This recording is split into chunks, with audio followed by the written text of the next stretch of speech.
Shabbat Shalom, my friends. Well, I just can't believe it. But we've actually run out of holidays on our sacred calendar, at least temporarily. Shavuot is now behind us. Tisha B'Av won't arrive until August 7th, and Rosh Hashanah begins on September 26th.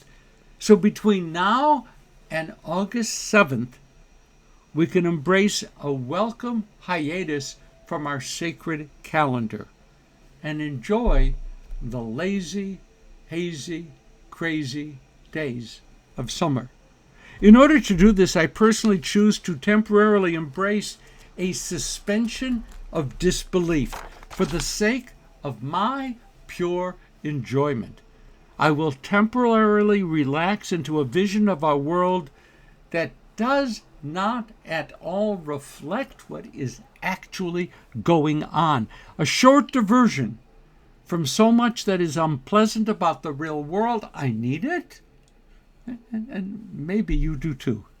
Our Sedra is Naso, beginning with Numbers chapter 4, 21 and following. Nestled among the laws of the priests here, there is a tale of adultery. A woman is suspected of what might kindly be called wanton behavior. Perhaps some neighbors saw her enter the house of a man who is not her husband. She tarries there and then slips off. Enough basis for a little bit of Lashon Hara, right? The spread of malicious gossip. Or perhaps her husband notices or thinks that he notices changes in her behavior. He becomes furious. Perhaps he feels that he is going mad with jealousy. Perhaps he accuses her. She denies all wrongdoing. Or perhaps he nurses his suspicions until they fill his life with misery, the kind of misery that flows from unanswered questions. Lacking facts, he takes her to a Kohen, a priest. Now this matter must be directly resolved by God. There follows a process that is unique in the Torah. The priest conducts an ordeal, a trial that will determine the truth through the direct intervention of God. In other words, it will take an overt miracle to determine guilt or innocence here. The woman undergoing the ordeal is called a Sota, S-O-T-A-H. The priest mixes a foul concoction and places within that mixture a scroll on which he has written a series of frightening imprecations. She is being threatened with horrific physical events sent by God if she has in fact committed adultery. Then she drinks the mixture, and the Sota awaits her fate. This is a kaleidoscopic event. So much is happening here, and every time that one takes a closer look, the situation continues to shift. We could talk now about the Sota's total lack of agency. The husband accuses her. She's mute. The priest threatens and then prepares a very nasty drink. And all the woman is permitted to say is, Amen, Amen. She surrenders to the situation. She dissolves just like the writing on that scroll dissolves. The subject of the trial is treated like an object. And God? Think about this. God seems to be susceptible to being manipulated by human rituals. The priest does a little bit of this, a little bit of that, and God is expected to produce the physical proof of guilt or of innocence. Hopefully, God didn't have too much planned for that day. God's going to be busy. Aviva Zornberg is fascinated by the psychological implications of this law of the Sota. Ambiguity is everywhere. Did she or didn't she? And the husband's motives, were they pure or impure? There is so much ambiguity that the Talmud would later determine that no matter what the outcome of the trial, husband and wife can only stay together afterwards by mutual consent. In a strange way, such an outcome actually returns some agency into the hands of the woman. And unlike almost all other legal Torah legislation, there is no judicial process here.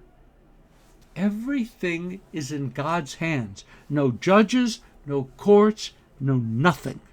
Ramban Nachmanides says that the triggering for the impact of the mixture the Sota drinks is in fact society's deep belief in and its commitment to the efficacy of religious practice. It's almost as if Nachmanides says, if you believe it, it will happen. The proof of this assertion is to be found in the fact that rabbinic literature stipulates that by the time of the Second Temple, sad news, adultery was so widespread, so rampant, that no one much cared about the severity of the Torah's view of adultery. And so they abandoned this ordeal. To put matters a bit differently, when the world swings wildly away from an accepted pattern of morality, then the enforcement of social norms is just about impossible. Sound a little familiar? No? Maybe. Rashi adds even more ambiguity. He notes that the rabbis state that no woman in her right mind would ever commit adultery and thus threaten her place in her own husband's house. It must be that a spirit of madness enters her and compels her to sin. So when a person totally abandons normative behavior, this is more a sign of mental collapse than of sinful choices thoughtfully made. Zornberg believes that this is part of a social strategy on the part of the rabbis that so stigmatizes adultery, it's after all madness, as to further isolate those who would be practicing it. You've got to be crazy to commit adultery. Driven by uncontrollable passion, then, the woman falls into sin. She thereby prepares herself into ruin and disintegration. If her behavior is then considered by others to be revolting, then they won't ever consider taking her path. At least maybe that's the way the rabbis figured it out. Human sexuality was a wonder to the rabbis and probably pretty much still is to this day. For Ibn Ezra, an act of adultery reflects a complete abandonment of any fear of God. Just how could people come to such a fallen state? How could they forget their own understanding of sin, except by entering a situation of darkness and denial? Is God really absent? Is what we do really hidden from God's sight? Why do we do what we do, or abstain from doing that which we choose not to do? Do we choose a moral life out of fear of direct divine intervention? Do we choose a moral life out of a reluctance to be judged severely by our society? Do we choose a moral life because we care both for the nature of our integrity and for how the acts of single individuals can turn an entire society away from the pursuit of the good and the worthy? However we understand God, we, like the biblical Sota, have to decide whether it all matters to us as to what we do and how we do it has truly significant impact upon the society in which we live. It must really matter to us. Do we really care about how the acts of single individuals can have enormous impact on the shape of society as a whole, of the world as a whole. Shabbat Shalom. Don't drink anything with a scroll in it. See you next week.